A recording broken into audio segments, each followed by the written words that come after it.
Well, hello and good evening, everyone. My name is Arnold Bierson. I'm the Member of Parliament for Peace River Westlock up in Northern Alberta. I'm also the Parliamentary Pro-Life Caucus Chair, and I have been so for a number of years. I'm pleased to come to you tonight from wherever you are to join you in a conversation around defending Canadian charities, particularly from a pro-life perspective. 300 babies die every day in Canada. And that's something that motivates me to be involved in politics. It's something that motivates me to work on these issues. And it motivates a number of members of Parliament from across the country to be members of the Pro-Life Caucus and to work to ensure that this number would go down. In the last election, Justin Trudeau promised to strip churches, summer camps, pregnancy care centers of their charitable status. Tonight, we will be equipping people to make a difference. And the good folks over on the streets every day, partnering with us to end abortion and support us from CCBR, are supporting us by giving some books away tonight. So we're excited about that as well. CCBR stands on street corners and does public advocacy, public education with folks, and you can volunteer with their organization clear across the country, and I'm sure they would love to have your support. But tonight they're giving us a book about pro-life apologetics. And the first book we're giving away today, it goes to a fellow by the name of Tim Otten. So I hope, Tim, you're on the line there and you'll be able to claim your book. We'll be in contact with you to get that book to you. Now, we've been in the election, Justin Trudeau said that he was going to strip pregnancy care centers of their charitable status, but he used that as an example of organizations. So we're much more we're concerned that it's much more broad than just charitable status for pregnancy care centers. It's any pro-life organization. We've seen this kind of happen already with the Canada Summer Jobs program of a number of years ago, and so we've put forward a petition. I think you can find it at valuestest2.ca. You can sign the petition there, and would love to have you help fight against this clear across Canada. But to tell us a little more about this and the work that pregnancy care centers do, we are joined on the line tonight by Dr. Laura Lewis, not to be confused with Dr. Leslyn Lewis, which I'm sure is a hero of many of yours. But Dr. Laura Lewis is the head of Pregnancy Care Centers Canada. And she's here to introduce herself and tell us a little bit more, make a presentation about all the good work that she does. So Dr. Lewis, welcome to the Pro-Life Caucus. Welcome to the Center for Public Speaking. We are so glad to have you tonight and look forward to your presentation. Dr. Lewis. Thank you so much, Arnold, and thank you to everyone who organized this webinar and for having me be a part of this. And thank you to everyone who's taking the time and joining in to learn more about these important matters. My name is Dr. Laura Lewis, and I'm the Executive Director of Pregnancy Care Canada. We are a national Christian affiliation of over 80 pregnancy care centers extending from PEI to Vancouver Island. And what we do is help to establish centers and provide training, resources, and ongoing support to the center personnel and volunteers. After working as a family doctor for 22 years, I entered this role because I know how essential this work is in a community. And our goal is to provide a safe place for women and men experiencing the challenge of an unexpected pregnancy, so they can work through their unique pregnancy situation and be empowered to make an informed pregnancy decision. The support provided by pregnancy care centers is part of genuinely offering choice to women when they're dealing with complicated life situations. Unfortunately, some women with an unexpected pregnancy feel like they have no other choice but abortion. We don't believe this is acceptable. Every woman deserves to understand all her options and have alternatives that are accessible to her so that she doesn't feel pressured into an unwanted abortion. For clarity, we often describe the three arms of pro-life work: the political, educational, and pastoral. and our focus is primarily in the pastoral lane. So we seek to show up and walk alongside individuals as they work through their pregnancy decision. We want to meet them with accurate information that's shared in a permission-based manner regarding all their pregnancy options: abortion, adoption, parenting, including information about fetal development. In addition, offering practical support and resources with the unconditional compassion of Jesus Christ. At other times, we function in the educational arm, which is what I'm doing tonight, helping to communicate the importance and value of local pregnancy care centers. We are pro-women and pro-information. We believe in giving value to and caring for both the woman and the unborn child. We understand the context of the day, that abortion is a legal option for women in Canada, regardless of the state of pregnancy or the reason for seeking termination. And so we work within that context.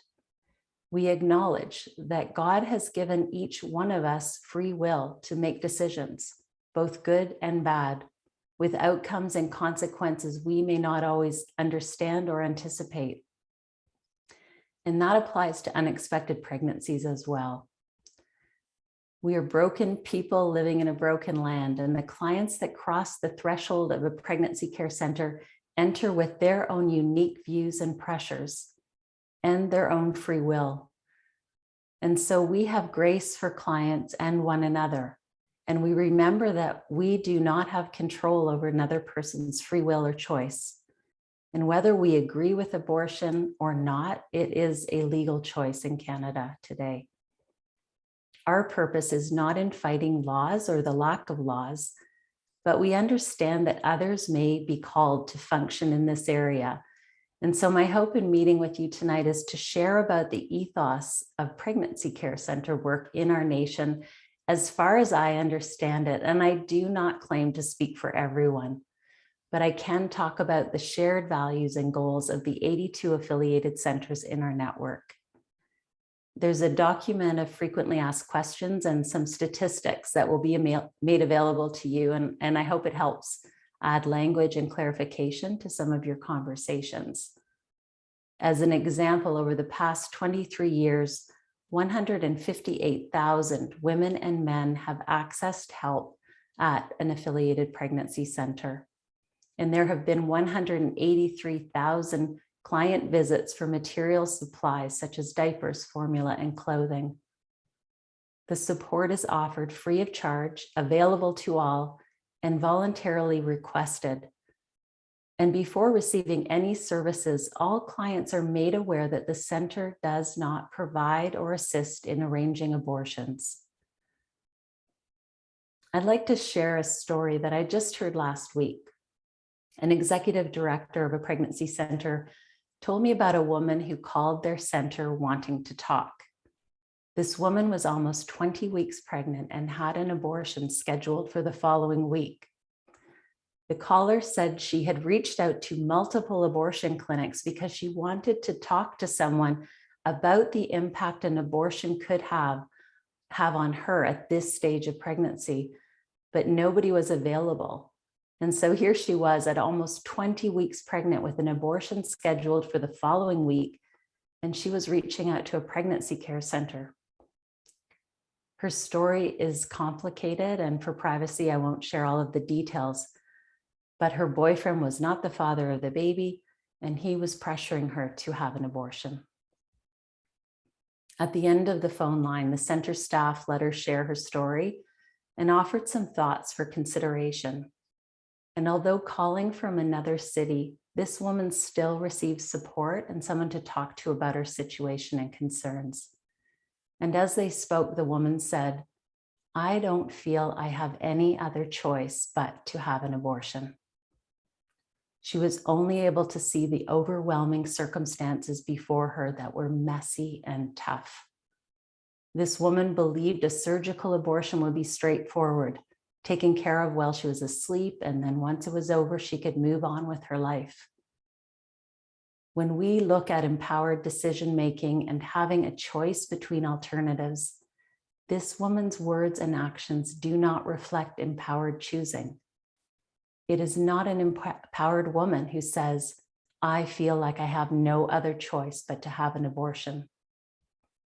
I don't know the outcome of this story, but it reflects the tension pregnancy care center staff and volunteers serve in every day.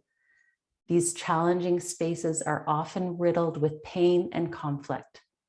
Pregnancy care center workers enter this zone and are present in the journey with others, letting clients know they aren't alone, demonstrating to them they are valued, and helping them think through their circumstances to envision a different future, to see that there can be more possibilities to consider, and finally, to help them ponder their choice so that in the end, it really is their own informed decision.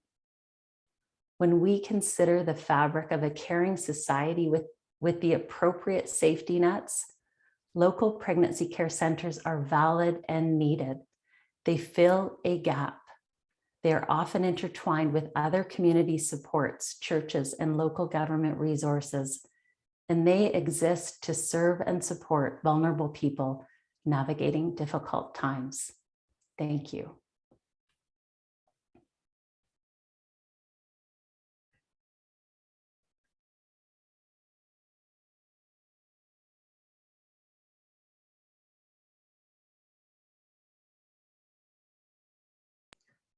Thank you, Dr. Lewis. We'll now hear from Tabitha Ewert and Mike Schouten from We Need a Law. And if I could ask everyone, if you have questions, please don't hesitate to put them in the Q&A at the bottom of your screen there. You can have a look there at the, or you can get the questions in and we'll be answering the questions later on. So Mike Schouten and Tabitha from We Need a Law, welcome this evening. These are good friends of mine that do good work clear across Canada. And I know all of you will enjoy their presentation going forward here. So Mike and Tabitha. Thank you very much, Arnold. Thanks so much for hosting this and for having us on. My name is Mike Schouten. I'm the director, as Arnold said, of We Need a Law, and Tabitha Ewert is the legal counsel for We Need a Law. We've had the privilege of doing this kind of work, working alongside members of parliament for quite some time. We certainly don't know everything there is to know about how to conduct meetings with members of parliament, how to effectively advocate or lobby your goals and your desires. But we do hope that through sharing this evening that we can all learn together how to do that better. We've just heard from Dr. Laura Lewis about the importance of pregnancy care centers, the impact that they make, the fact that they're necessarily part of a community. They need to be there, they're on the front lines. And now we're in a situation where the Liberal government has indicated that they're going to attack them. So what do we do? Well, one of the things that we can do is bring our concerns, bring our stories to members of parliament. So over the course of the next 30 minutes or so, Tabitha and I are going to split our presentation up into a few pieces. I'm going to first just talk about some of the just the very logistical things regarding setting up that meeting. How do you set up a Zoom meeting with your member of parliament? What are some of the steps that you should go through to secure that meeting? And then Tabitha is going to get into some of the more substantive stuff. What does this mean legally as far as their threat to take away charitable status? What are some of the narratives that we should be considering as we build our case for pregnancy care centers? And then I'm going to conclude with a short section which we call Lobbying 101, just some of the do's and don'ts that you want to consider prior to and during that Zoom call meeting that you have with your member of parliament. So we're going to start off, as I said, with how do we do this? How do we go about setting up a meeting? So Tabitha is going to be clicking through the screen. So if she wants to click to the next screen, setting up a meeting with your member of parliament. Well, one of the things we need to do is first find out their email address. In order to do that, we go to this website here, which is ourcommons.ca. Once we get to that website, we're going to just quickly fill in our postal code. It's very clear where you fill that in. When you hit enter, you will right away see exactly who your member of parliament is. A couple of things to note here. You're going to see it says the Honorable Ed Fast. That's important because when you do address your email, which we'll show you shortly, you want to be able to include that. Honorable is a title they hold if they in the past have served as a cabinet minister. You're going to want to include that in the title. Then we go down the page there and we see the contact, And then right below that is you'll find their email address, ed.fast@parl.gc.ca. So now we have their contact information. Next, we're going to go to our own email program, and we're going to submit that request for a meeting. One of the important things to note, even if you don't know what your MP's email address is, it's always first name dot last name at parl.gc.ca. So in this case, as we just saw, ed.fast@parl.gc. Subject line is also important. You want to indicate in the subject line exactly what you're after. Right, so as you see there, meeting request, March 8th to 10th. So right away, the person who's receiving this knows what this email is about. You've given the dates right there in the subject line. They know when you're going to be wanting to secure that meeting. As you can see from the email that just got typed out there, it's not long, it's short. You don't need to, in this email requesting the meeting, you don't need to get into all the reasons why you support pregnancy care centers, why you're concerned about the liberal promise, etc. But you do, as you see in that middle paragraph there, you do see there, you need to indicate the subject matter, right? You want to discuss the liberal promise, but you're not getting into all of the other subject matter that you're going to bring up in the meeting. And then you conclude it by saying, again, referencing that subject line, I'm available, those dates, March 8th to 10th, at your convenience, please respond. I look forward to your response. So you've clicked send, you've sent that off, and for a couple of days, you don't hear anything. Nothing comes back. You haven't heard back. So we're recommending, what has often worked for us is you simply pick up the telephone. You go back to that contact page, and instead of finding the email, you find the phone number, and you just phone the office and say, good afternoon, good morning, my name is Elise, I'm calling to follow up on the email I sent, etc. And just ask to get confirmation that they've received that email. This usually, during this call, you will be able to set up the meeting. So when that happens, you're going to get an email back from the MP's office. Here, this one's from Deborah. Good afternoon, Elise. And you might be wondering why it says Elise there every time. Elise is a co-worker of Tabitha and I. She was going to do this portion, but unfortunately she's sick, so I'm filling in for her, and that's why it says Elise everywhere. Anyway, you're getting an email like this, which confirms the meeting. Now, if you read this quickly, it says the time, the date, and then a request that you email back confirming that this is going to work for you. One of the things that's missing here is the Zoom link. So there's no Zoom link yet. You have a date and a time, but you're not sure how this is going to work with Zoom. So you respond saying, yes, that works, but then you also ask for the Zoom link. I don't have a Zoom account. Would you be able to provide the Zoom link? Now, all members of Parliament and their assistants will have access to Zoom, so they will follow that up with a Zoom link for the meeting. And that's really all there's to it. That will get you the meeting. So we've noticed a couple of things. One, make your initial email requesting the meeting short, to the point. Chances are you're not going to get a response right away. You're going to have to follow that up with a different type of communication, a phone call, just to confirm. And usually that way you will be able to secure the meeting.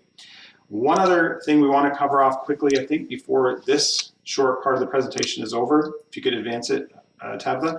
After the meeting, it's super important that you follow up with your member of Parliament. We'll touch on that later too, but it's very efficient for you to be able to do this because you're building a relationship with him or her, in this case, Mr. Ed Fast. So again, it's short. Thanks for taking the time to meet. Attached are the documents. If you reference documents during the meeting, you're going to attach them to the email so the member of Parliament and his or her staff can review them. And you're emphasizing the ask, and we're going to get to that in a few minutes when I talk about the actual meeting. But every meeting you have with a member of Parliament, you want to have a specific ask. And in this one, you can see it says there, if we could click back once, it says, we appreciate that you support pregnancy care centers and will speak in their favor when given the opportunity. So clearly MP Fast agreed to do that. You want to emphasize that he answered yes to your request, just to ensure that he's not going to forget it. That's all there's to it. Yeah, if you have any questions, feel free to contact Elise. She sets up lots of meetings for Tabitha and myself. And if there's any hesitancies you have, don't hesitate to email her and ask her. Now I'm going to turn it over to Tabitha. As I said earlier, she's the legal counsel for We Need a Law. So she's a lawyer that serves on staff and works out of our Ottawa office. She will go through, just some of the substantive things that are going on with this specific issue regarding pregnancy care centers and charitable status.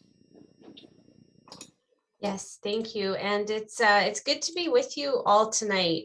Just a heads up, you may hear some honking in the background. I do work in downtown Ottawa, and I have trucks on either side of my office building right now. So just if you hear the background noise, that is what's going on. But we're here tonight to talk about meeting with your MP about safeguarding Canadian charities. And I just want to start by making a note of why it's so important that you meet with your MP.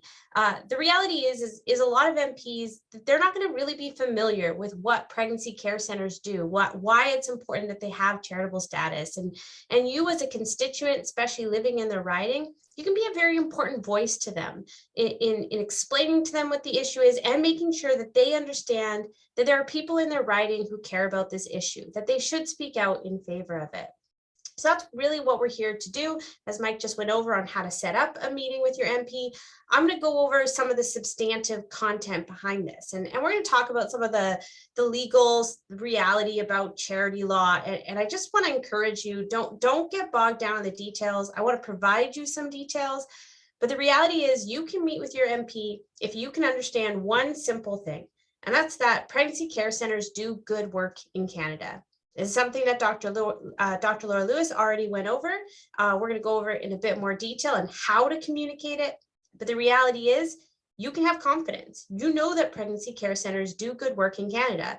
Let's figure out a way to communicate that to our members of Parliament. And that's what we're here to do tonight. So talking about this issue and why we're talking about it tonight, we have a problem. Right? And that problem is that there's a threat of removing charitable status from pregnancy care centers in Canada. Now, this first came to, well, it actually predates the last election. There's a long-standing campaign by pro-abortion groups in Canada trying to remove charitable status from pregnancy care centers. There's organizations that have devoted whole papers and long research projects to trying to make this happen. And it wasn't until last summer that it became more of a topic of conversation in the political realm when the Liberal Party put it in their platform, in their election platform, that they wanted to do it. And what they said is that they wanted to no longer provide charitable status to anti-abortion organizations that provide dishonest counseling. That's kind of the way they said it.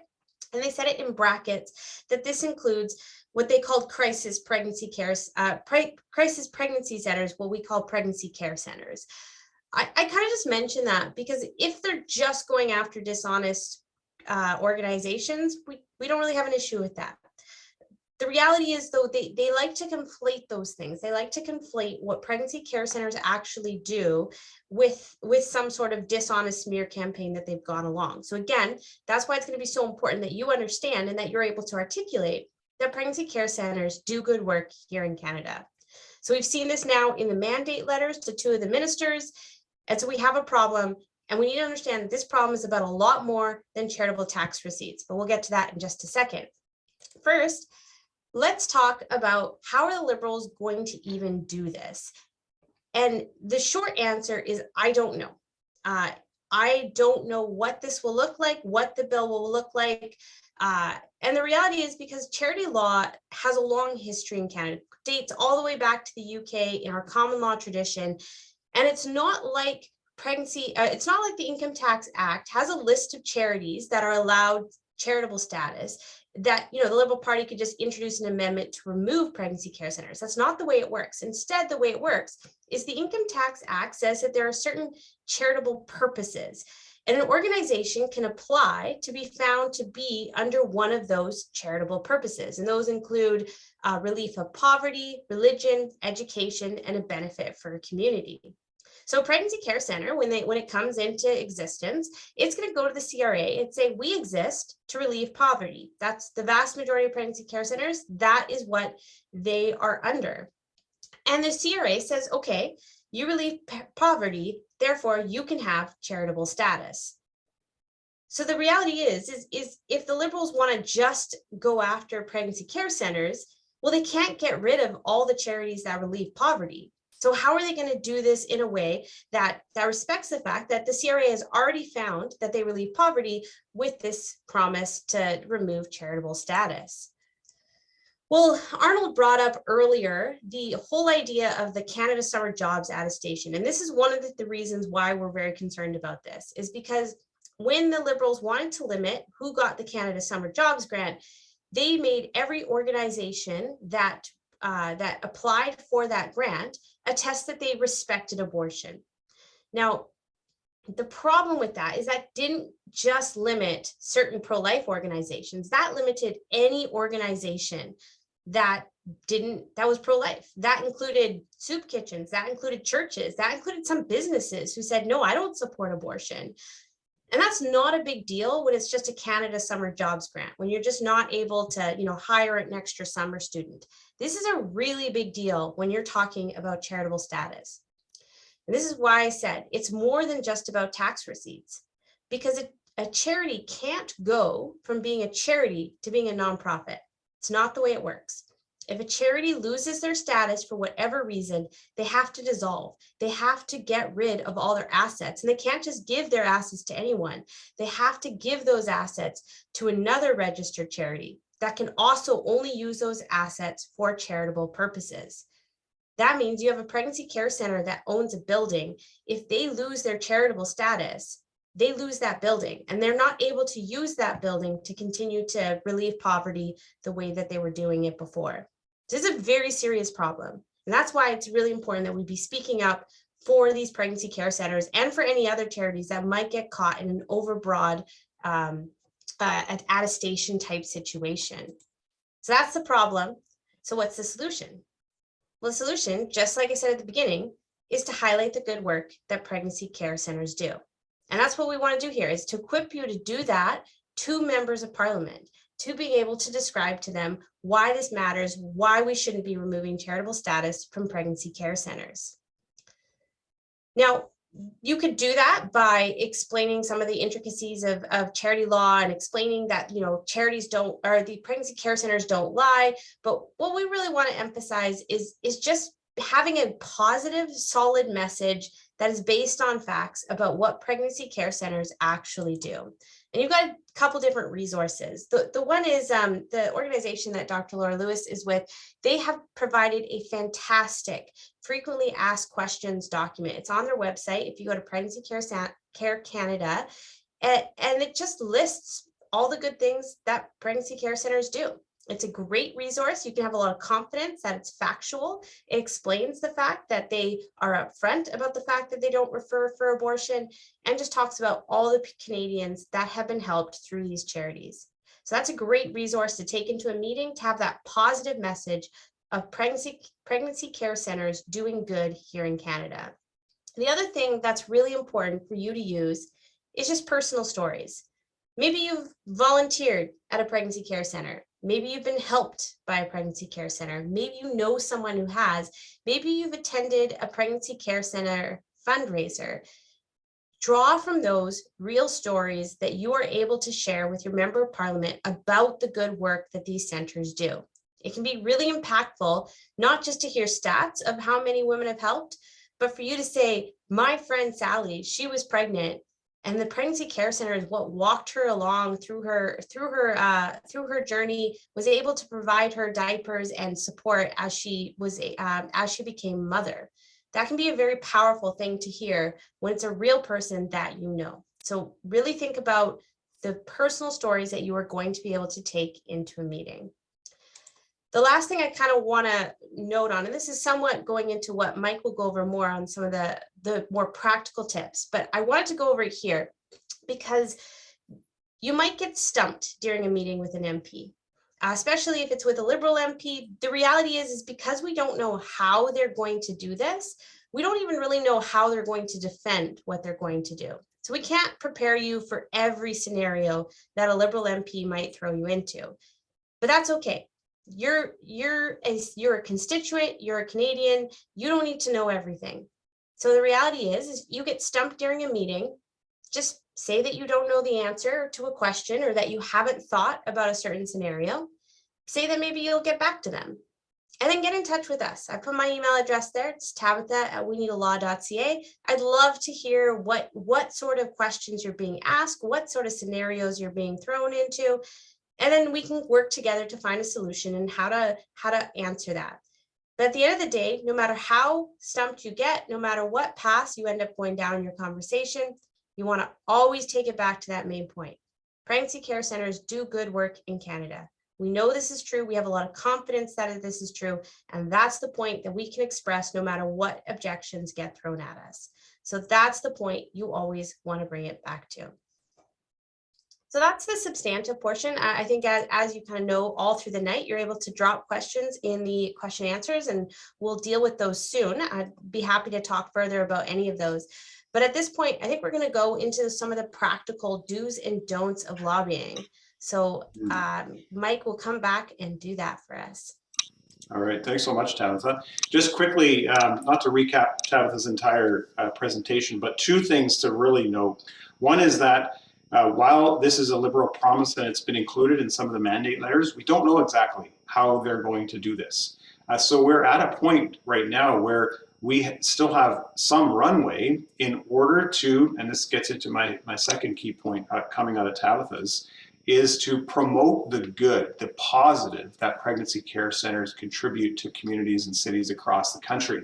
And that's really important because I think it's our natural tendency, especially as pro-lifers, whether we're talking about laws, pregnancy care centers, anything else dealing with the pro-life issue in Canada, is to be defensive.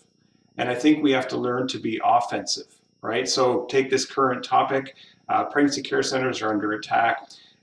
They lie, they don't help women, et cetera, et cetera. We want to be able to defend and talk about, the fact we don't lie, we share the truth, we have good stats, et cetera, et cetera. And there's a place for that. But right now, we're at a time where all we should be doing, and that's what the FAQ document does as well, is talking about the good that pregnancy care centers do, the positive contributions they have to society. So that's going to be kind of the tone of this next section as I give examples and so on, is how do we, excuse me, contribute positively to the dialogue about pregnancy care centers. So Tabitha, if you can flick it to the next screen. So the first step that we're going to take after we've secured that meeting with our member of parliament, we saw that from the first presentation, you sent the email out, you have the date, the time, the Zoom link, etc., is to do a bit more research into your member of parliament. Now, some of you might know your member of parliament very well already, so this is an easy step for you, but some of you might not. I'm really hoping that of the 150 people on the call, there's going to be many of you who decide after this time that we shared together this evening to go out and try to book that meeting with your member of parliament. And for some of you, it's going to be the first time that you're doing that. So some of the things that are important to know are they pro-life or are they pro-choice? What party are they affiliated with? How long have they served? And this is good because it just shows when you get to the meeting that you know a little bit about your member of parliament. That's going to be super helpful as you go into that meeting. The next thing you're going to do in preparation for the meeting, this is a Zoom meeting, is you're going to want to find a spot in your home that really works for that meeting. So you want a quiet spot. You don't want to be in the middle of the kitchen where the kids are running around, the dogs, yapping at you, etc. You want to find a quiet spot. You want to be aware of what's behind you. You want to make sure that there's not going to be people or animals or other things going on right behind you that's very distracting for the MP and his or her staffers that are on the other side of the camera. And that even though you're not in an office, you want to be somewhat professional. So don't jump on the Zoom call in your pajamas, but wear something that's semi-formal, just to ensure that your MP knows that you're taking this seriously. So they should too. Now, as you get on the call, it's always a little bit awkward when we first get onto a Zoom call. Many of us have experienced that more so in these past 2 years, but it's always a little bit awkward, this two-dimensional communication. But introduce yourself by just making it personal right away. An example would be like, hey, my name's John. I have my friend Elise with me. We've lived in Kelowna for about 6 years, and we just want to thank you for serving as our member of parliament. Right? So right away there, you're showing to the member of parliament that you do know them. You know they've served for 6 years. They know that you've lived here in the city for your entire life. You're cheerful. You're trying to make it as personal as you can. The thing to remember, though, is to not stay there, not just keep, all these superficial conversations. You want to respect their time, and you want to get to the issue that you're there to talk about right away. And the first thing you're going to do is you're going to identify the problem. You're going to explain with them right away why you're meeting. Right now, a little bit of this was given in the email. We saw that earlier. You're there to talk about pregnancy care centers. They know that you're there. So just something to set it off would be like, okay, we wanted to meet with you today just to discuss the Liberal promise to take away charitable status for pregnancy care centers. And then we're suggesting that, again, you use a story to identify that problem. And oftentimes that can be something, you might have a personal connection with a pregnancy care center. You might be someone who supports pregnancy care centers and goes to their fundraising dinners. So you could say, we always attend the fundraising dinners for the local pregnancy care center, and often they share testimonials at these dinners, and it's just so fascinating to see how this center is on the front lines helping women in our community. Right? If needed, you can emphasize your point here as you talk about the problem. You could say something like, without these centers, there really wouldn't be anyone for these women to turn to in their time of need. But the point here is that you identify the problem. The MP is going to want to know right away, why are these people here? What is their issue? What is their concern today? Now, again, we can't stop here, right? What good is it if we just meet with people and air our grievances, air our concerns, but don't have a solution? So we want to be able to touch on that, to present a solution. So it's a little bit more challenging here because, as we said and Tabitha talked about, we don't know exactly how this is going to play out. We don't know if it's going to be a bill or just a government order or what have you. But we want to talk about the solution in the sense that charitable status for pregnancy care is important for them to continue doing that good in the communities, right? I think that it's important that we understand that we're not supporting or opposing anything here, but we're talking rather about like an idea or a paradigm. And the solution for us is to avoid this from happening or prevent this promise from being executed or carried through. And the best way to do that is to see this almost as we're exercising in a public awareness campaign, so to speak, that's highlighting the good of these centers. So your solution is, we're meeting with you, this is our concern, and we're hoping that you're going to help us prevent the Liberals from carrying through on this promise. Now, this is your solution, you're meeting with them, but you also do want to spend a little bit of time talking about how there's other people who do support this solution, right? So you might have with you, this document's been talked about, the FAQ from the Pregnancy Care Center. You might have something like that with you that you could reference. You might talk a little bit about another story. Again, we have here used stories. You might talk about a personal story you have, or a family or a friend that has an experience with a pregnancy care center. If your MP is conservative, you might talk about a partial solution being, why don't you do something that Arnold Viersen did and just show up at the local pregnancy care center, share a picture on social media with just a short caption talking about how it's really good to see firsthand some of the things that they do in providing for women in need in his community. Right, so it's good to not come to the MP with, this is my grievance, this is my concern, and here's my solution, and there's no one else involved. No, there's lots of other people involved, and there's a lot of people who support what you're proposing to them as the solution. And then we're going to want to get to the ask. I referenced this earlier, but you do not want to leave a meeting with a member of Parliament without presenting a very specific ask. Now, this isn't an issue that we have a lot of experience with, so this is a proposed ask that we have. Dr. Loris, welcome her comments in the question and answer period as far as what she would think, but we're suggesting that the ask right now is quite simple. Just, can we count on your voice to speak in favor of the positive impact of pregnancy care centers? That's a very simple ask. You could add to that, depending on the tone of the meeting. If the MP is sympathetic and seems to be listening and understanding your concern, you could ask him or her, as part of the ask, you could say, would you consider visiting the local pregnancy care center and just seeing firsthand what they do and some of the things that they provide there. So that's a bit of a two-part ask, but very soft. It's not, we want you to vote against bill so-and-so and, please commit 5 other colleagues to voting against it as well. It's not that, we're not at that stage, but we do recommend you have an ask. So can we count on your voice to speak in favor of these centers? And then you're going to quickly come up to the conclusion of your meeting.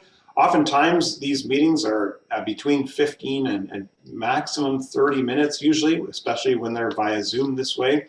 So at the conclusion of your meeting, you're going to want to obviously thank the member of parliament for listening, thank them if they've committed to that ask, but you're going to also just touch on briefly, like, is it okay if we follow up with you? Can we follow up by sending you, for example, a PDF of this document, the FAQ document from Pregnancy Care Canada, or any other substantial document, or maybe it's a video testimonial of a story that someone has that shows the positive side of pregnancy care centers. Can we share that link with you, etc.? So if there are those opportunities to follow up with something to share, then just confirm with them that that's okay, that you can send that along. So those are very quickly the do's and don'ts, sort of the format of a meeting that you're going to have with your member of parliament. Just a few additional tips. Be respectful of their time. Sometimes even at the start of a call, we'll ask the member of parliament, how much time do we have for this meeting? And they'll right away clarify, or their staff will clarify, so that you know then that that's how much time you can have. Be respectful of their role, right? So for example, when we put this meeting request out, it was Honorable Ed Fast. Now, if you start the Zoom call and say, "Hi, Honorable Ed Fast, thank you so much for meeting with us," he will probably say, "Oh, it's okay if you call me Ed." But just that show of respect is good and sets a good tone for the meeting right off the bat. Now, as much as possible, and this is not always easy, but look into the camera, or at least towards the camera, right? So as I'm giving this presentation, clearly you can see there's notes going in front of my eyes. But if those notes were on a different screen and I was constantly looking at my notes over here while I was talking to you, it would only take about 10 seconds, and you'd be like, who's this guy talking to? He's not even paying attention to us, right? So as much as you can, look into or towards the camera. Your MP staff person could also be on the call. Avoid interrupting them. Sometimes when there's more people on the call, there's that potential. If they interrupt, that they have to answer for that, but don't interrupt them when they're talking. And then stay focused, right? There's this aspect that Tabitha referenced at the end of her presentation, which in communications we call that bridging. Those of you who are in communications would know that.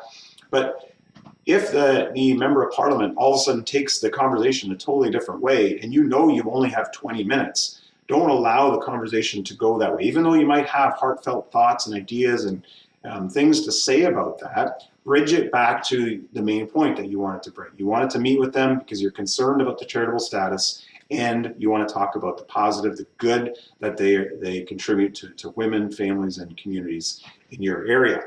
So bridging is going to be the key to your success, because there are going to be times when members of parliament intentionally or unintentionally distract the conversation to things that you aren't prepared to talk about, you had no intention to talk about, and quite frankly, you don't want to talk about right now. You want to talk about pregnancy care centers and your concern about charitable status. So bridging is your key to success. Now, I think that brings to the end of these remarks. We do have, I think the next screen says mock meeting. So, oh no, we have a summary. Here's the quick summary, the steps. So introductions in the meeting, you want to identify the problem.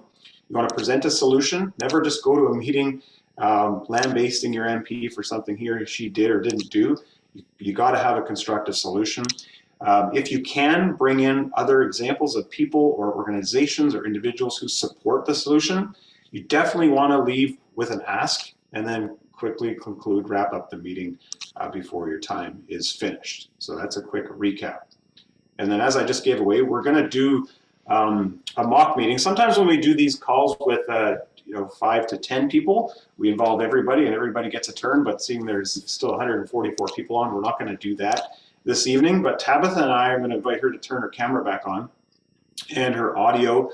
Are going to do just 2 brief mock meetings. We're not going to do the entire meeting going through all the formalities, but I'm going to play the member of parliament, and the first one is going to be I'm going to be a mushy conservative, right? So we're not going to give you an example of an Arnold Viersen, who is like, he's going to be on side right away.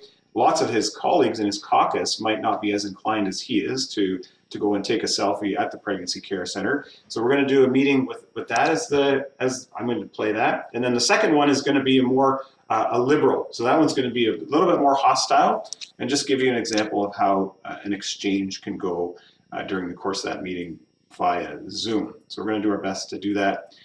Tabitha, you all ready for this? I know Let's do you're it. at least. Okay.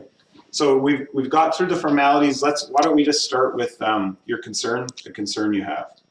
Yeah, well, I'm here today because I'm really concerned about this Liberal promise to remove charitable status from pregnancy care centers. You see that there are pregnancy care centers even in your riding, and they do really good work helping women facing unintended pregnancies, helping young families, and I really think that it's important that we stand up for them and protect the good that they do. Yeah, I wouldn't probably disagree with you that they do good, but you see, the Liberals do this all the time. They just try to use abortion. It's like the third rail of politics, and they try to trip us up, get us off the main messages which we have, which are the economy, getting people back to work, etc. So I'm just not sure if I should be the one to do that. I mean, it's going to hurt me when I go to the doors. All of a sudden, I'm going to be labeled as an anti-abortion MP. I know there's a few of my colleagues that like to do that, and they're in safe ridings and so on, but me running here in the GTA, it's not really helpful. So I'm not sure if I'm going to be able to help you.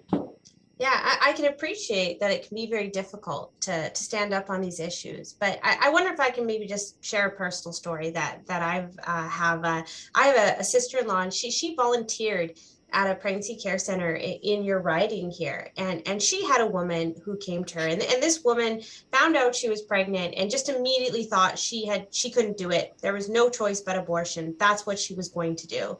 And the reality is she went and talked to her boyfriend, and her boyfriend had a child from a previous relationship, and he was like, I think maybe you could become a mother. And then she went and talked to her own mother, and her own mother said, I'll support you, whatever you decide. But later that day, she was at IKEA and started sending her pictures of baby furniture. And so by the time she ended up, just thinking, look, I just want someone to talk to, someone who can help me understand what's going on. And she went to the pregnancy care center. My sister-in-law was able to talk her through, where she was at in terms of the development of her preborn child and what sort of resources were available, just really empowering her to see that she did have choices other than abortion.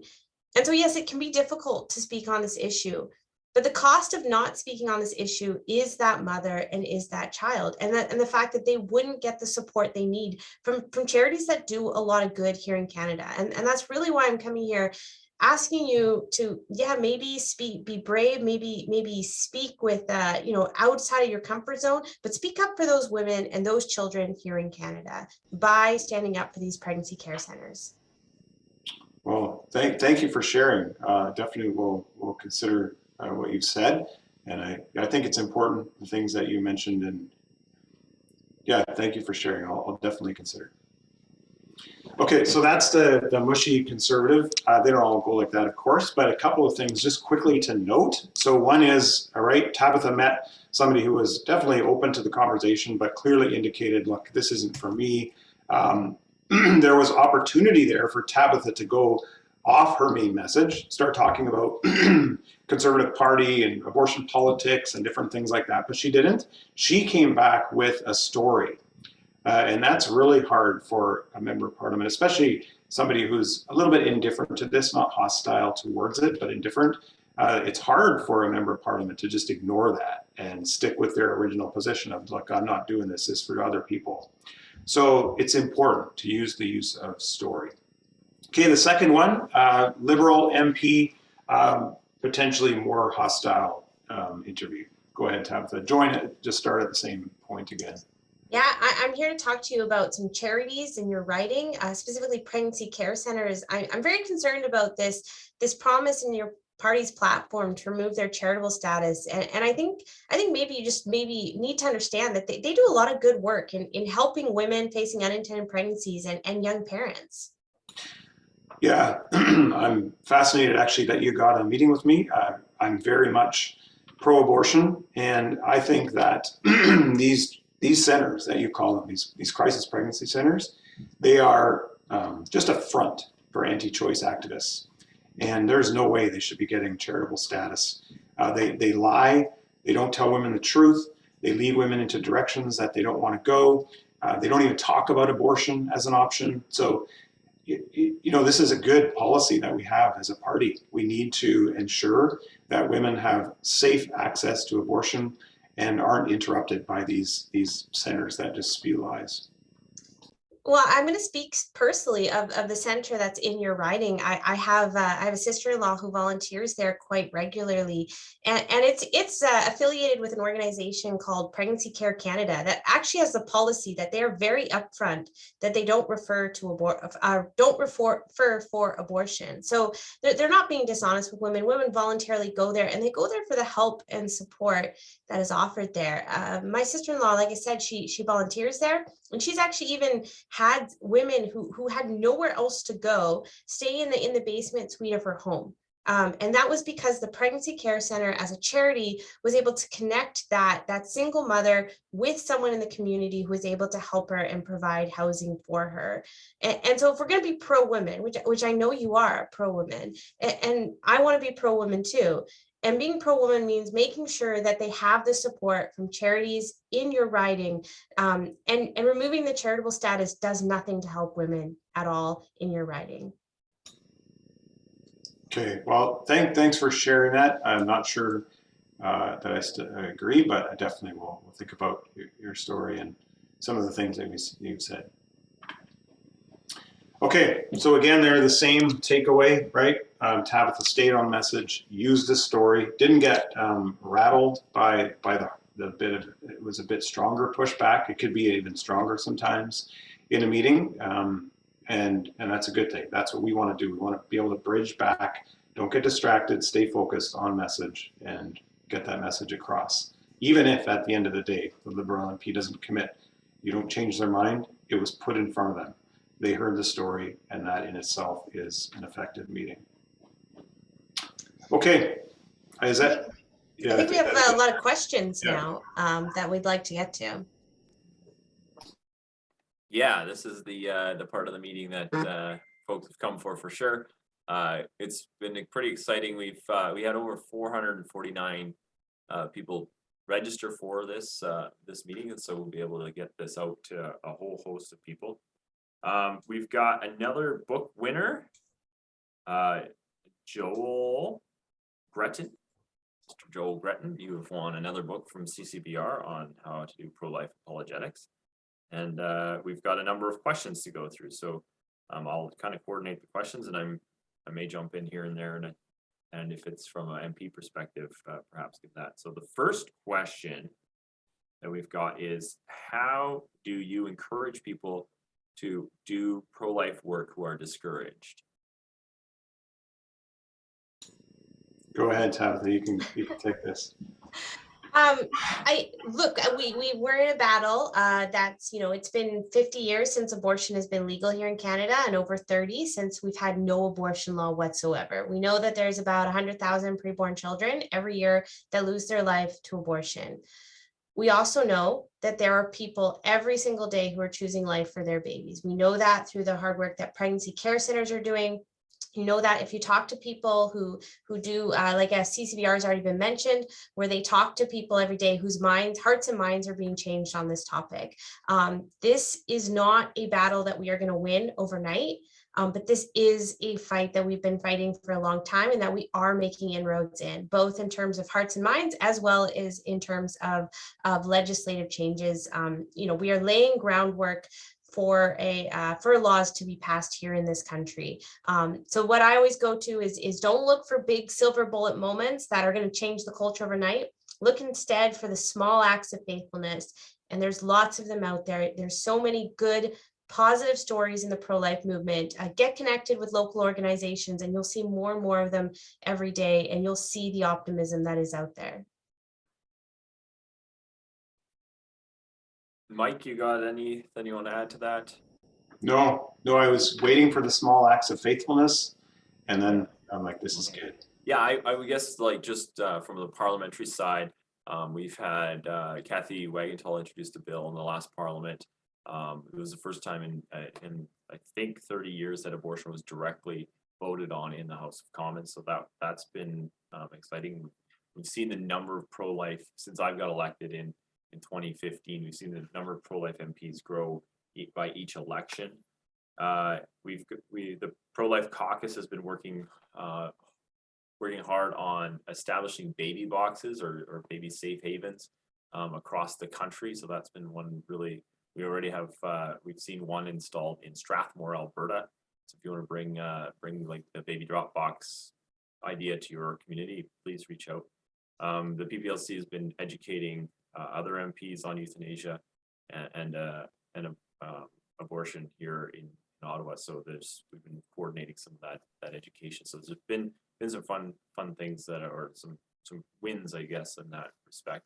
And the other thing for those that are discouraged, just go and have a chat with start a conversation anywhere with what do you think about abortion? And you'd be surprised at how everyday Canadians are overwhelmingly pro-life.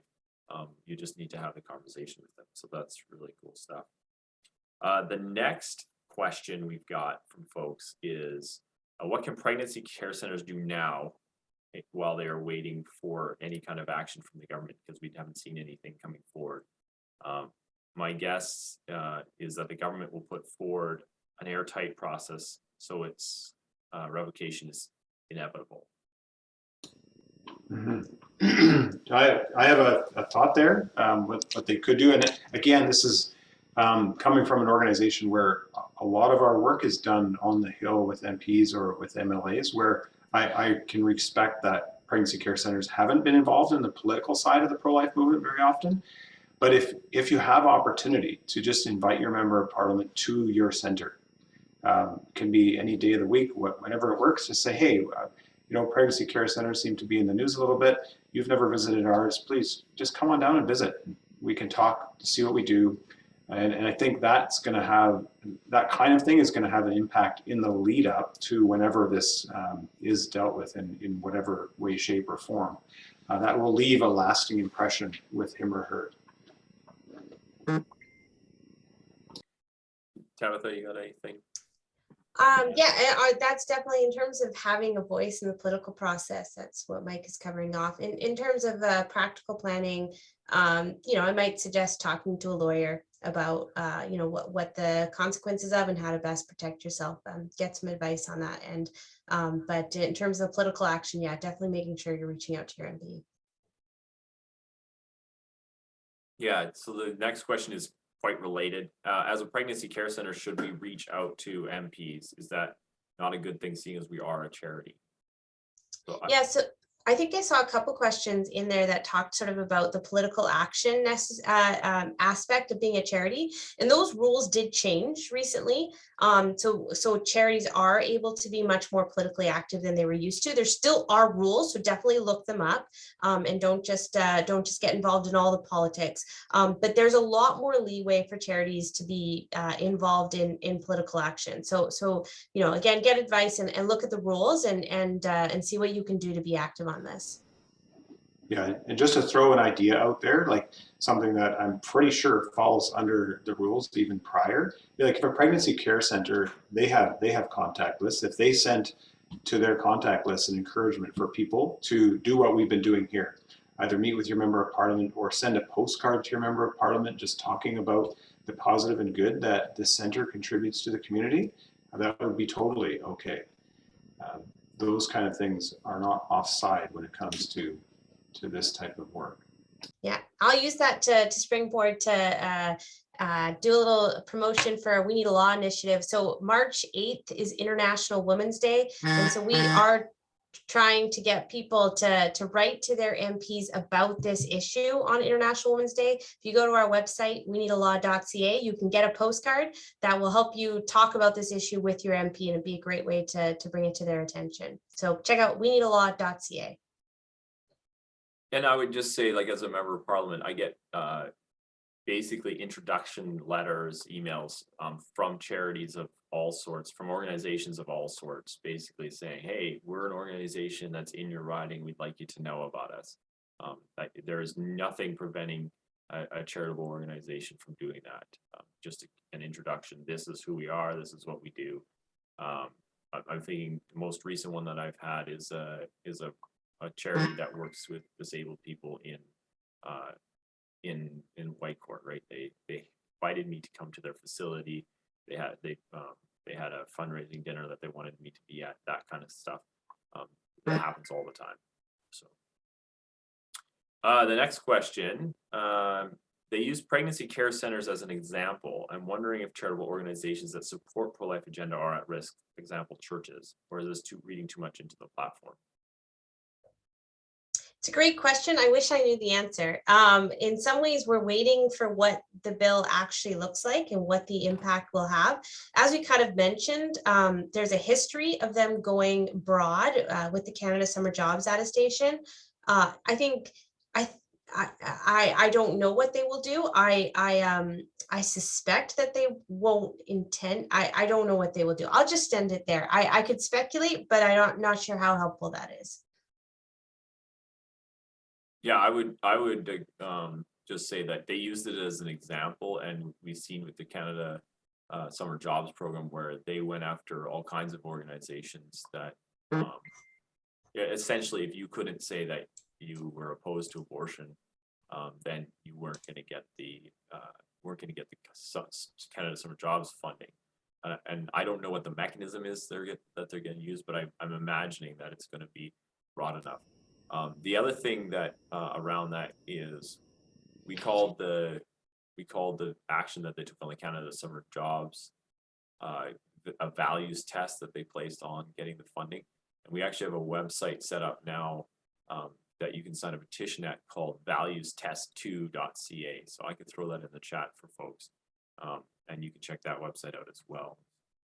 The next question is, my MP is a strong pro-life, but we don't have a pregnancy care center in our riding. Is there any way we can still support pregnancy care centers or other pro-life issues?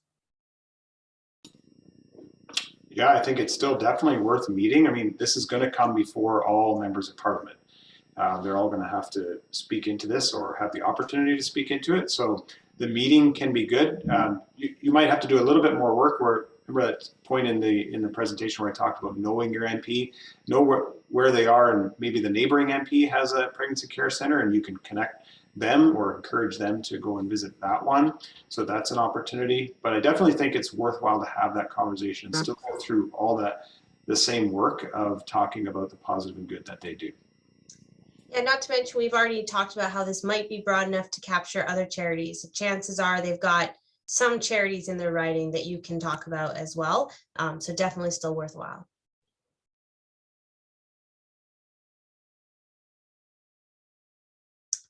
You are muted, Arnold. All right, we got another book to give away. This one is called The Culture Wars by Jonathan Van Marn of CCBR. And Colleen from PEI has won this final book. So congratulations, Colleen. All right, I'm just going to go through here, see if we got another question. What happens if you make your presentation, you present the ask, and the answer is a hard no? Has this ever happened to you, Mike? Oh, yeah. Yeah, so we have to acknowledge that is an answer, right? It's not the answer we wanted, but it's an answer. And it's still not a fruitless exercise in the sense that even if the other side has said no, you now have the confidence, especially if this is the first or one of the first times you've ever done this, or maybe you haven't done this for a long time, you have the confidence that you can do this. You can meet with members of Parliament. You can advocate for pregnancy care centers this way. So there's definitely pluses that come from that. And I think that it's hard to know exactly how that meeting impacts that member of Parliament as they move forward. I've met with very well-meaning conservative members of Parliament, especially going back to the days of Bill C-16, even the whole same-sex marriage debate, where meetings and stories from the individuals they met with had a powerful impact on people, whereby they actually did vote ways that they didn't think they would vote before because of the powerful stories that came into their office that way. So even if it's a hard no at the meeting, don't underestimate, first of all, the power of God to change a heart, and also the impact that, yeah, that might have later on, as well as the impact on your own abilities. Yeah, and don't view one meeting as the end of the story. We always talk about, you know, we want to be building a relationship with your member of parliament. So maybe at the end of the meeting, you don't get everything accomplished. You don't get everything you want. That doesn't mean it has to be the last meeting you have with that member of parliament. And Mike and I were talking about earlier, specifically on this file, and the fact that we don't have a bill yet, it gives you a great opportunity. You meet with them.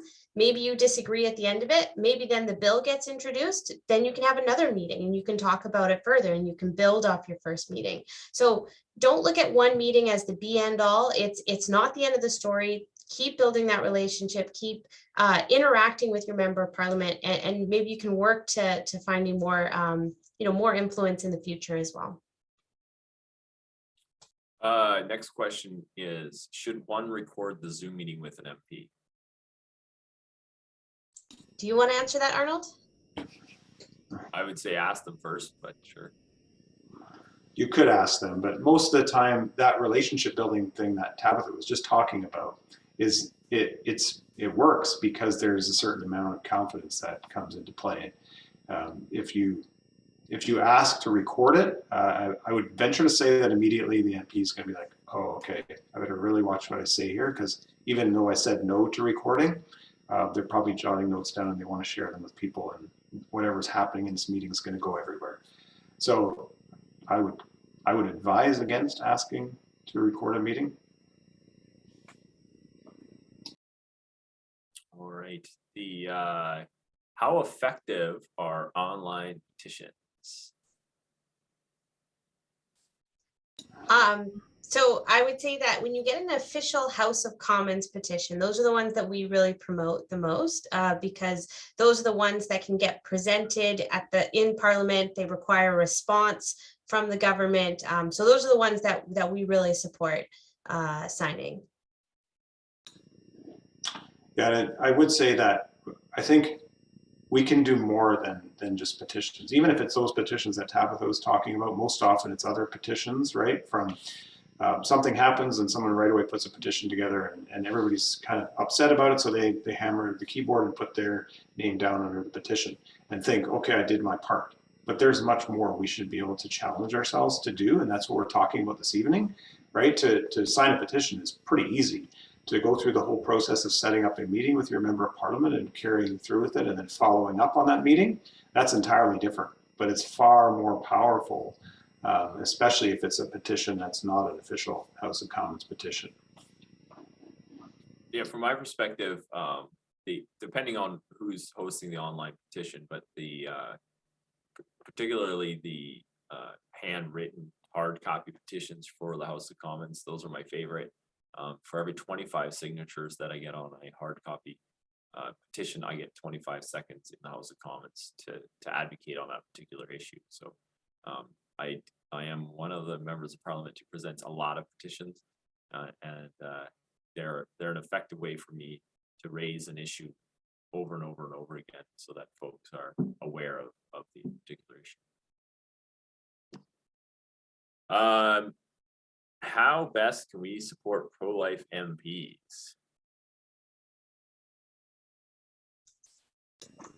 Well, this sounds like a good question for you, Arnold. Yeah, well, I want to hear your answer first, you know.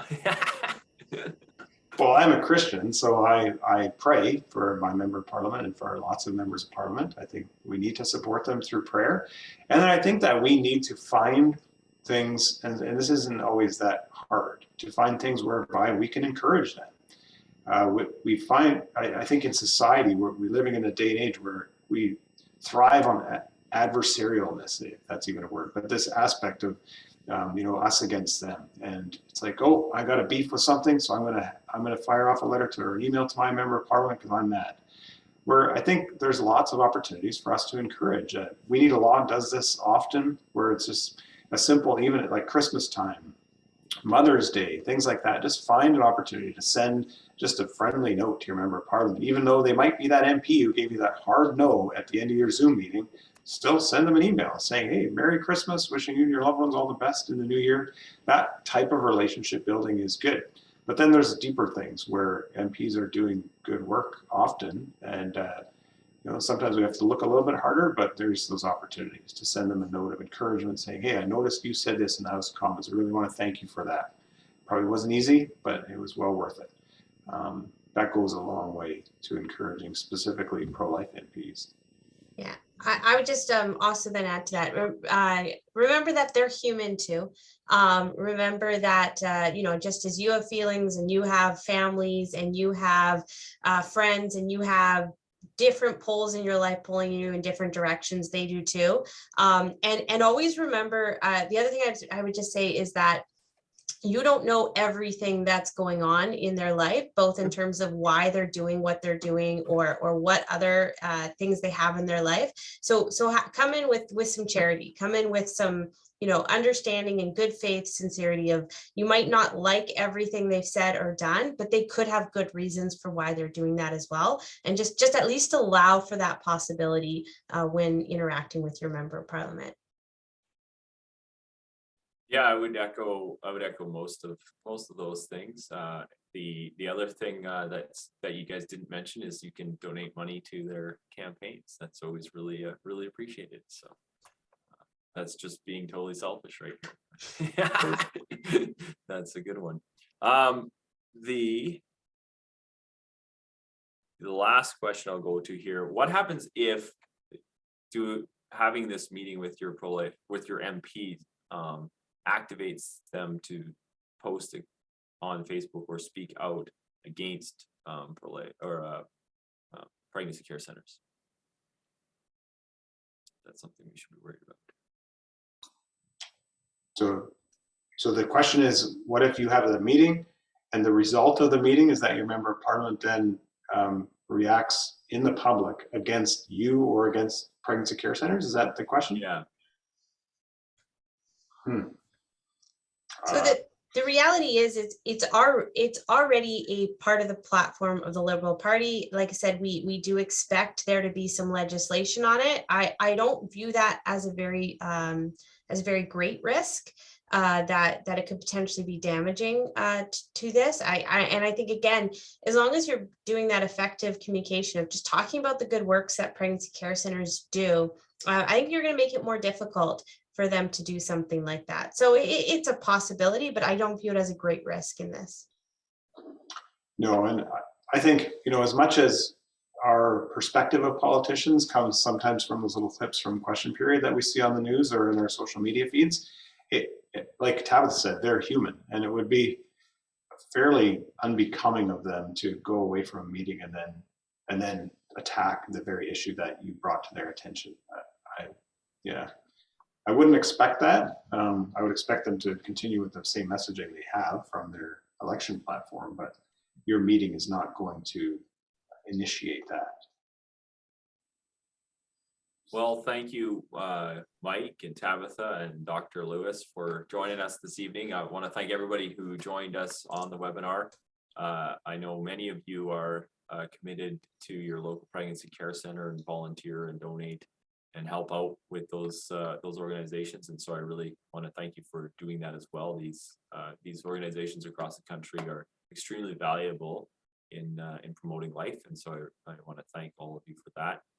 I want to thank you just for showing interest in this issues. Like Tabitha said, the pro-life movement is 50 years old in Canada, essentially, and I'm just so excited to see all of you joining us this evening and committed to the fight to protect the 300 babies who die every day because of abortion. So I hope that this has been helpful for each and every one of you. You just remember MPs are people too, and sometimes they're as apprehensive about a particular meeting as you are. So that's something to remember as well. So thank you all once again for joining us.